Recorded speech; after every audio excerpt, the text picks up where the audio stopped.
Yeah. Do you want to go back? Okay. Yeah, go ahead. You say. So it was essentially just, I'm fine once I kind of get up on stage and I've done the first kind of sentence and half and everything.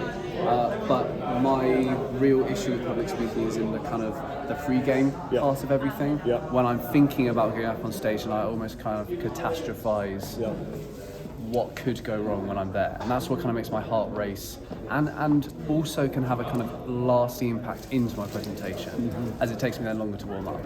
So that pre-presentation anxiety, it's overthinking it, it's worrying about it, it's almost the symptoms are playing out. So the first thing is it's common, okay, it's normal, and it's understanding how to leverage that nervous energy in the build-up.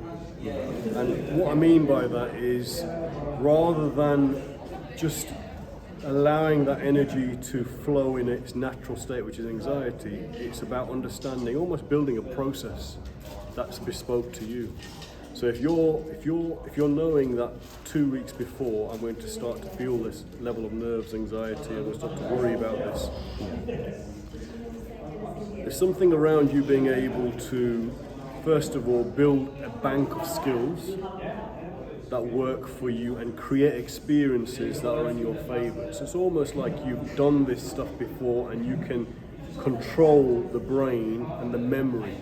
And you're saying, actually, I had X amount of feedback, this is how it went well. I'm having live interactive sessions where the feedback is coming back to me during those presentations, and your experiences are positive. So it's changing that identity. I suppose I do have a couple of experiences where it wasn't necessarily even a presentation, but it was something that went speaking out in public, literally just reading paragraphs from textbooks.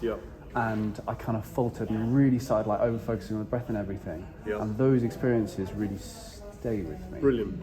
So what you've identified there, it's brilliant that you've identified that, because that's where your identity, your speaking identity is coming from right now. So you're basically basing, because there was a huge emotional charge associated with that one presentation. That's controlling your memory. So basically, if I said to you some of your most memorable moments in your life, I can guarantee they'll have emotional charge. Most of us will go for the shortcut, the cheap version, and that is negativity. That's where your brain's programmed to survive, the survival mechanism. So we'll go into the negative moment, and it's easy to remember that. Whereas if you create highly positively charged presentations where people are saying that was fantastic, that was amazing, and they're clapping you, and you walk away walking on air, you've absolutely enjoyed it. Once you've anchored that, and that's stacked up, and that's based on skill. So this is where the game changes. You need to upskill. You need to understand that's a journey. You create memories, positive memories, that you then choose to go to when you're in that presentation space, and you're reframing that positively. But there's a journey to get there. Does that make sense? How do you kind of, I suppose I have had some positive presentation experiences since then, but just comparatively, the negative stands sticks. out. So there's a volume element. So almost, and it'll be different for different people, but you want to 10x, 10 times each positive experience compared to one negative. So you've got to disproportionately stack up the memories and positives. That's the first thing. The second element is upskilling. So each time you're feeling nervous, anxious, it tells you, it's an indicator that actually I need to increase my capability.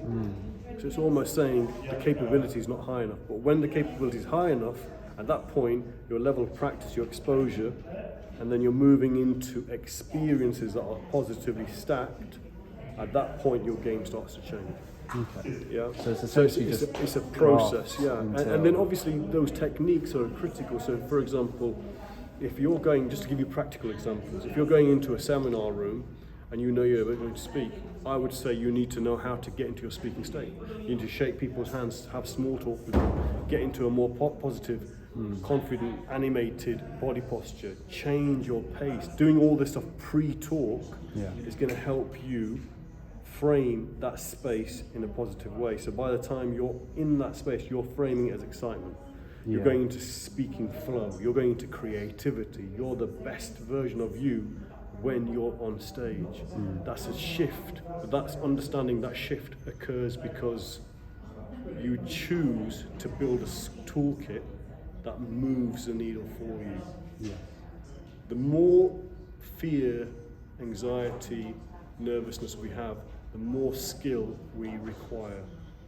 So if we equate each level of fear, each level of nervousness, anxiety with a level of skill, we have to match the fear with skill. Yeah. So each time your antidote is skill, and then the experience. So for example, if I'm going to a gig and I'm speaking to the security guard, the bus driver, the taxi driver, each delegate, I'm shaking hands, I'm saying hi, I've practiced my first line, already I'm stacking the odds in my favour. So I'm structurally changing what's going to happen in the room, and I've got these positive reinforcements coming back. Now, it's kinda by the like time I'm 30 seconds, it's an upward spiral. It's a Yeah. virtuous cycle. We reversed the negative downward spiral. So all of it's possible. Yeah. But it's skill-based, experience-based, identity-based, mindset-based. Stack it all together, and magic starts to happen. Cool. Yeah.